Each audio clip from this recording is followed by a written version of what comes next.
So hello everyone, welcome to my channel. तो इस part में मैं आपको एपिसोड नंबर 4, 5 और 6 का एक्सप्लेनेशन करने वाली हूँ। अगर आपने पिछला एपिसोड नहीं देखे हैं तो उसका लिंक आपको नीचे डिस्क्रिप्शन बॉक्स में मिल जाएगा या फिर मेरे चैनल की प्लेलिस्ट में भी आपको मिल जाएगा। और मेरे चैनल को सब्सक्राइब, वीडियो को लाइक करना मत भूलना, इससे मुझे बहुत ही ज़्यादा मोटिवेशन मिलता है। और बिना समय गवाए हम भी वीडियो स्टार्ट करते हैं।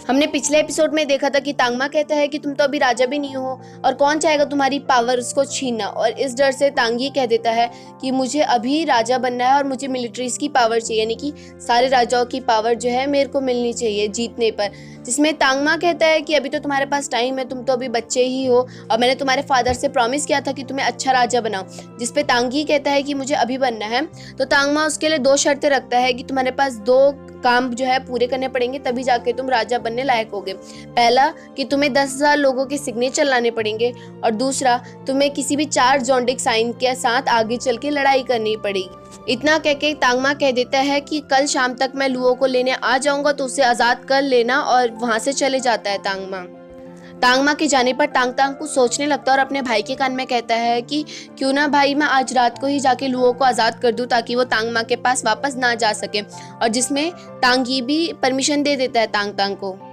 लुओ एक डॉक्टर होती है, इसलिए जितने भी कैदी जेल में थे उन सबका लुओ देखती है, बारी बारी से इलाज करती है और कहती है कि तुम्हें अपनी स्किन की केयर करनी चाहिए, तुम्हें अपने बाल की केयर करनी चाहिए। तभी एक सिपाही भाग भाग के आता है और सभी सिपाहियों को कह देता है कि आज राजा तांग रात को लुओ को आज़ाद करने आए हैं, तो सभी को ऐसा प्रिटेंड करना है कि हमने उन्हें देखा ही नहीं और उनको आराम से चुपचाप लुओ को ले जाने देना है। और होता भी कुछ ऐसी है, तांग बिल्कुल फेस बंद करके आता है और सारे सिपाही देखते हैं तांग को, लेकिन सब लोग कुछ इग्नोर ही मार देते हैं और जानबूझ के ऐसा रिएक्ट करते हैं कि जैसे कि उन्होंने तांग को देखा नहीं। और तांग भी बिल्कुल बच्चों की तरह होता है, उसको भी लगता है कि मैं तो बहुत ही ज़्यादा होनहार हूँ किसी को भी ऐसे छुप के ले जाने में। तांग लुओ के पास पहुंच के जा ही रहा होता है लुओ के साथ, तो सिपाही सारे उठ जाते हैं आवाज़ सुन के, लेकिन फिर वो दोबारा से ऐसा एक्ट करते हैं कि उन्होंने देखा ही नहीं है किसी को और वापस सो जाते हैं। तांग लुओ से कहता है कि तुम अब आज़ाद हो, तुम्हें जहाँ जाना है तुम जा सकती हो, क्योंकि कल मुझे बहुत ज़रूरी काम करना है अपने भाई का। और यहाँ पे लुओ को ये भी पता चलता है कि तांगी इस देश का जो है राजा बनने वाला है। और लुओ को ये लग रहा होता है कि तांगी ने मुझे बचाया है, लेकिन तांग कहता है कि वो मैं था जिसने तुम्हें बचाया है, तांगी तो तुम्हें मार देना चाहता था। लेकिन अभी भी लुओ को लग रहा होता है कि जियाचिन जो है वो तांगी बनने का नाटक कर रहा है और फिर हम दोनों जो है, मैं तांगी से बात करूँगी, मतलब जियाचिन से, और हम दोनों इस देश से बाहर निकल जाएंगे। तांगी से मिलने के लिए लुओ भी अब तांग का साथ देने लग जाती है, वो 10,000 सिग्नेचर इकट्ठा करने में। लुओ बारी बारी सबके पास जाती है और सिग्नेचर मांगती है, लेकिन कोई भी साइन नहीं कर रहा होता है और पहला दिन ऐसे ही इन लोगों का बीत जाता है। अगले दिन लुओ और तांग फिर से लग जाते हैं और इस बार लुओ के दिमाग में बहुत अच्छा आइडिया आता है।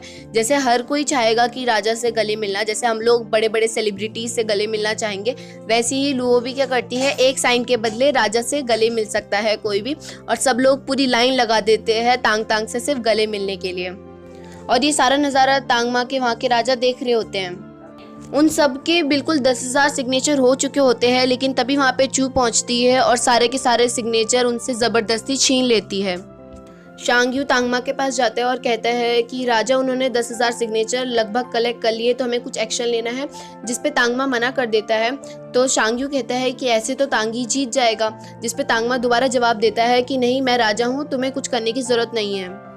हमारी लुओ फिर भी हार नहीं मानती और वो तीसरे दिन फिर से आती है और इस बार अच्छा सा दिमाग लगाती है। इस बार सभी गांव वाले जो है गेम खेलते हैं, जिसमें सभी लोग अपनी पीठ में अपने नाम का स्टिकर लगाएंगे और सब लोगों को जो है उनके पीठ से स्टिकर हटाना है, और जो जितने ज़्यादा स्टिकर इकट्ठा करेगा तो उसको इनाम मिलेगा। और ये गेम पूरे गांव वाले इतने मज़े से खेलते हैं पूछो मत, और सभी चाहेगा कि उनको इनाम मिले, वो भी राजा के हाथों। फाइनली वो 10,000 सिग्नेचर इकट्ठा कर लेते हैं और जाने लगते हैं। तांग कहता है कि मैं सिपाहियों के हाथों भिजवा लेता हूँ, वो सेफ रहेगा।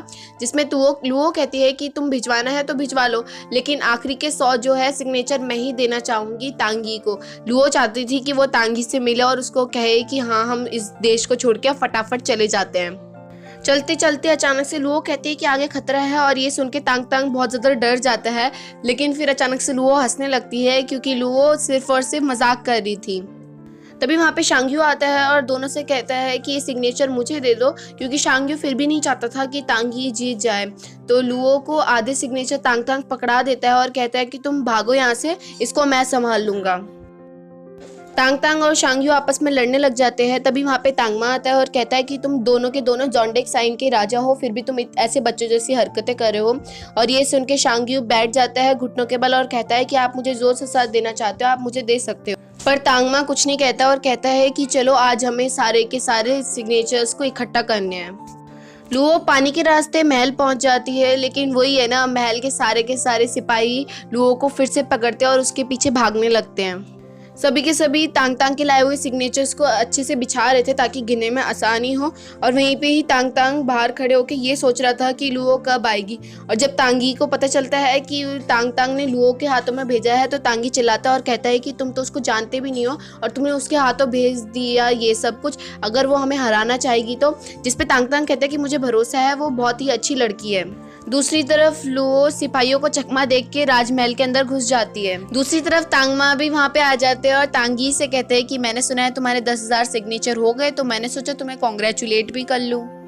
तांग तांग तांगमा से कह देता है कि आप गिन भी सकते हैं, बिल्कुल 10,000 है। तांग तांग को लगता है कि तांगमा नहीं गिनेगा इसके बाद, लेकिन फिर भी तांगमा कहता है कि ठीक है, तुम इतना चाहते हो तो मैं गिन लेता हूँ। तांगमा सू शुन को गिनने के लिए भेजता है और तांग तांग उसको कंफ्यूज करने के लिए वहाँ पे गाना गाने लग जाता है ताकि सू शुन अपनी काउंटिंग्स भूल जाए और वो बीच बीच में हर बार गड़बड़ कर दे।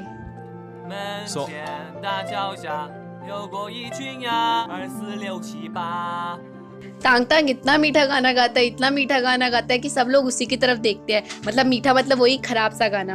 और यहाँ पे अब हमें दिखाया जाता है कि कंपटीशन होगा 4 लोगों में शुरुआत में, और 4 में से कोई एक हार जाएगा और फिर आगे चल के 3 कंपटीशन करेंगे। उन 3 में से कोई 2 जीतेगा और उन दोनों के पास अपनी अपनी टीम होगी 4-4 बंदों की, और फिर वो लोग आपस में लड़ेंगे बिल्कुल टीम की तरह। तभी वहाँ पे एक आदमी आता है और कहता है कि अभी भी इन सिग्नेचर्स को पूरा करने के लिए 521 सिग्नेचर्स बाकी है। लेकिन उसी टाइम पे लुओ आ जाती है उनकी मदद करने, लेकिन मदद के चक्कर में ना कभी कभार गड़बड़ हो ही जाती है और लुओ भी क्या करती है, गलती से उसी सिग्नेचर्स जो बिछा के रखे थे उन्हीं के ऊपर गिर जाती है। और लुओ के गिरने की वजह से वहीं पे रखे कोयले के ऊपर एक सिग्नेचर जाके वहाँ पे जल जाता है। और ये सब देख के सभी लोग हंसने लग जाते हैं, क्योंकि अब तांगी आगे कंपटीशन में हिस्सा नहीं ले पाएगा। लुओ अपना दिमाग लगाती है और वो अपना नाम का भी सिग्नेचर करके दे देती है और कहती है कि ये लो, एक कम था ना, अब ये एक पूरा हो चुका है। पहले तो तांगमा नहीं लेता, लेकिन तांगी कहता है कि ये तो आपके वहाँ की डांसर है, तो ये भी इसी देश की मानी जाएगी, तो ये सिग्नेचर भी माना जाएगा। और इसी के साथ तांगी के 10,000 सिग्नेचर हो जाते हैं और आगे के लेवल में भी तांगी जाने के लिए रेडी हो चुका है। तांगी वहाँ से जाने लगता है उस कक्ष से, तो तांग तांग पीछे जाता है तांगी के और कहता है कि आपके लिए, सिर्फ और सिर्फ आपके लिए उसने पूरी रात जो है जग के दिमाग लगाया और सोचा। मैंने जितनी मेहनत नहीं करी उससे ज़्यादा, कई गुना ज़्यादा लुओ ने मेहनत करी है आपके लिए। आपको लुओ को कुछ ना कुछ इनाम देना चाहिए। जिस पे तांगी कहता है कि मैं सोच के बताऊँगा। लुओ तांगी को जिताने के लिए काफ़ी मेहनत करती है और इसी मेहनत की वजह से लुओ काफ़ी ज़्यादा थक गई थी और वो तांगी के कक्ष में ही सो जाती है। वो सिपाही भागते भागते तांग तांग के पास आते हैं और कहते हैं कि एक लड़की राजमहल में घुस गई थी। जिस पे तांग तांग कहता है अच्छा वो वहाँ से चली गई, वरना अगर वो नहीं पहुँच पाती ना समय पे तो आज बहुत कुछ खराब होने वाला था। तांग तांग तांगी के पास जाते हैं और कहते हैं कि आपका लुओ वेट करी होगी, अगर आप नहीं जाना चाहते तो मैं चले जाता हूँ, अगर आप लुओ को एक्सेप्ट नहीं करना चाहते तो मैं एक्सेप्ट कर लूँगा, मुझे लुओ काफ़ी ज़्यादा अच्छी लगती है। असल में लुओ ने इनाम के तौर पे ये शर्त रखी थी, मतलब ये इच्छा मांगी थी कि वो तांगी के साथ उसी बाथटब में नहाना पसंद करेगी जहाँ पे वो पहली बार मिले थे। तांगी अपनी राजा होने का कर्तव्य पूरा करता है और लुओ की इच्छा पूरी करता है। लुओ भी तांगी का हाथ पकड़ लेती है और आंखें बंद कर लेती है। लुओ को लगता है कि वो वापस अपनी दुनिया में चली जाएगी, जहाँ से वो आई थी उसी रास्ते से वो वापस जा पाएगी। लेकिन जब आंखें खोलती है तो वो वहीं पे होती है। लुओ कहती है कि क्या तुम जियाचेंग नहीं हो? और लुओ जब तांगी का हाथ देखती है तो उसमें चोट भी नहीं होती है। और यहाँ पे लुओ को कन्फर्म हो जाता है कि वो जियाचेंग नहीं है, वो तांगी है। मतलब जियाचेंग और तांगी अलग अलग है। लुओ वहाँ पे तांगी को बुरा बुरा कह के वहाँ से चली जाती है। असल में लुओ और जियाचिंग की शक्लें सेम थी, वरना वो सेम थोड़ना है, वो दूसरी दुनिया का है और जियाचिंग दूसरी दुनिया का है। लुओ अब राजमहल से भी निकल जाती है और लुओ ऐसी सड़क में घूम रही होती है तो लुओ को भूख लगती है और लुओ के पास तो पैसे थे ही नहीं। लुओ दोबारा से उसी रेस्टोरेंट में जाती है जहाँ पे वो एक बार रुकी थी, लेकिन वहाँ के लोग भी लुओ को भगा देते हैं और कहते हैं कि तुम बहुत बड़ी चोर हो। लुओ एक जगह जाती है जहाँ पे सिलाई कढ़ाई करने पे उनको पैसे मिलते हैं, तो लुओ सोचती है कि मैं पैसे कमा कर ही कुछ खा लूँगी, लेकिन लुओ इतना गंदा सिलाई कढ़ाई करती है। वो औरत भी अपनी बेटी को बुलाती है और उनकी बेटी इतना अच्छा करती है और कहती है वो औरत कि मेरी बेटी 5 साल की है और उसने 1 सेकंड में ये पूरा अच्छे से रेडी कर दिया और तुम्हें पूरे साल लग जाएंगे और तुम कभी भी कंप्लीट नहीं कर पाओगी। तो लुओ के बस का वो भी नहीं था, तो इसलिए लुओ वहाँ से भी निकल जाती है। लुओ भूख के मारे इधर उधर भटकी रही होती है, तभी वहाँ पे एक औरत खड़ी होती है जिसकी नज़र लुओ पे पड़ती है। वो औरत लुओ से कहती है कि क्या तुम किसी मुसीबत में हो, मैं तुम्हारी मदद करूंगी, तुम मेरे साथ चलो, मैं तुम्हें पैसे वैसे भी दे दूंगी। लुओ एक ऐसी जगह में पहुंच जाती है जहाँ पे पहले जैसे दासियाँ और राजा ये सब आते थे और दासियाँ जो है डांस वांस करा करती थी, तो वहाँ पे बहुत सारी लड़कियाँ थी जो कि वहाँ पे एक्सरसाइज टाइप का कर रही थी। तो लुओ भी उनकी तरफ पोस्चर लेने की कोशिश करती है, लेकिन लुओ की बस का कहाँ ये सब। लुओ वहाँ से बाहर जाने की कोशिश करती है, लेकिन गेट पे खड़े सिपाही लुओ को रोक लेते हैं। इसका मतलब अब लुओ के पास अंदर ही रुकने के अलावा और कोई चारा नहीं है। लुओ को वो औरत एक जगह लेके जाती है और वो फटाफट से उसके कपड़े चेंज करती है। वो औरत बाहर निकलती है और लुओ को आवाज़ लगाती है और लुओ बाहर निकलती है और इस बार लुओ काफ़ी अच्छी लग रही थी, मतलब लुओ के ऊपर पफ से ज़्यादा वो टेढ़ी मांग ज़्यादा सूट कर रही थी। लुओ वहाँ से बाहर निकल के चलने लग जाती है जैसे कि कोई फैशन शो चल रहा हो। लुओ बिल्कुल अजीब अजीब सी हरकतें करने लगती है, मतलब चलती तो है फिर भी अजीब हरकतें करती है। फिर वो औरत वहाँ पे बैठ जाती है सीट में और कहती है कि मुझे चाय सर्व करो। तो जैसे हम नॉर्मली करते हैं, लोगों के सामने चाय लेके जाते हैं और कहते हैं कि ये लो चाय पी लो। पर वो औरत इस बात पे भी लुओ पे चिल्लाती है और कहती है कि इस तरह से नहीं करना, और अब वो कहती है कि तुम बैठो और मैं बताती हूँ कि किस तरह से करना है तुम्हें सर्व चाय। वो औरत लुओ को बैठा देती है और लुओ की गोदी में बैठ के उसको ज़बरदस्ती चाय पिलाती है। और जब चाय लुओ पी लेती है तो उसका स्वाद इतना गंदा होता है, क्योंकि हम जैसे नॉर्मल है वो पुरानी सेंचुरी के है और लुओ जो है न्यू सेंचुरी की है, तो टेस्ट ख़राब होने की वजह से लुओ सीधा उस औरत के ऊपर ही थूक देती है। अचानक से लुओ को और उस औरत को बाहर से आवाज़ आती है और वो जात के देखते हैं तो वहाँ पे एक आदमी आया होता है, मतलब कस्टमर, जो कि सभी के ऊपर चिल्ला रहा होता है कि ये बिल्कुल ही ख़राब है, ये लड़कियाँ बिल्कुल ख़राब है। सभी लोग लुओ को आगे भेजते हैं क्योंकि अब लुओ न्यू मेंबर है, तो शायद से वो आदमी जो है शांत हो जाए। तो लुओ को लगता है कि यहाँ पे पंच मारना है क्योंकि वो परेशान कर रहा है हम सबको। लुओ शुरू हो जाती है, पहले तो वो उससे चिल्ला के बात करती है लुओ से, उस आदमी से, लेकिन वो आदमी जब नहीं मानता तो लुओ सीधा थप्पड़ पे थप्पड़ मार देती है उस आदमी को। उस आदमी को लुओ का गुस्सा देख के लुओ काफ़ी पसंद आ जाती है और वो लुओ को गोदी में उठा के कमरे में लेके जाता है और ज़बरदस्ती करने की कोशिश करता है। लेकिन मैंने कहा था आपको स्टार्टिंग में कि लुओ के पास एक मशीन थी जिससे वो करंट दे सकती है, और लुओ करती भी कुछ ऐसी है, उस आदमी के ऊपर इतना तेज़ का झटका देती है कि वो वहीं पर ही बेहोश हो जाता है। लुओ ने एक कस्टमर को ख़राब कर दिया था, मतलब वो आने वाला कस्टमर को ख़राब कर दिया था, जिस वजह से वो औरत लुओ को वहाँ से निकाल देती है।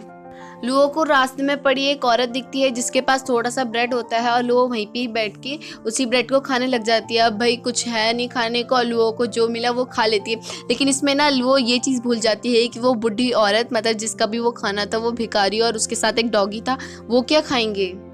अगले दिन लुओ की बहुत सारी आवाज़ सुन के आँख खुलती है और लुओ देखती है कि एक बूढ़ी दादी को सभी लोग परेशान कर रहे थे और चोर चोर कह रहे थे।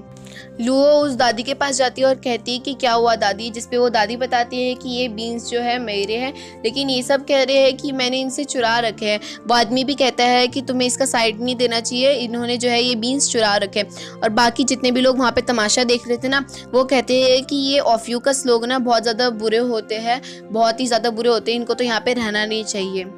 जहाँ पे ये भीड़ थी वहीं से ही तांगी और उसके 2 सैनिक जो है साथ में चल रहे थे और वो भीड़ देख के कहते हैं कि चलो यहाँ पे देखते हैं कि क्या हो रहा है।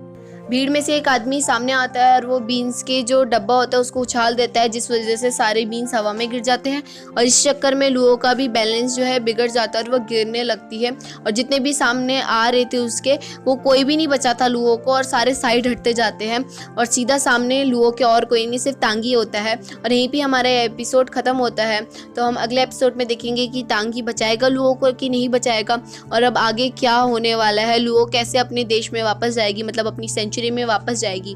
तो यहीं पे हमारा ये एपिसोड खत्म होता है। और मेरे वीडियो अच्छी लगी तो वीडियो को लाइक करना और चैनल को सब्सक्राइब करना मत भूलना। ऑलरेडी मेरे चैनल में और भी बहुत सारे ड्रामा की एक्सप्लेनेशन अपलोडेड है, तो अगर आपने वो नहीं देखा तो आप वो भी जाके चेक कर सकते हैं। Thank you.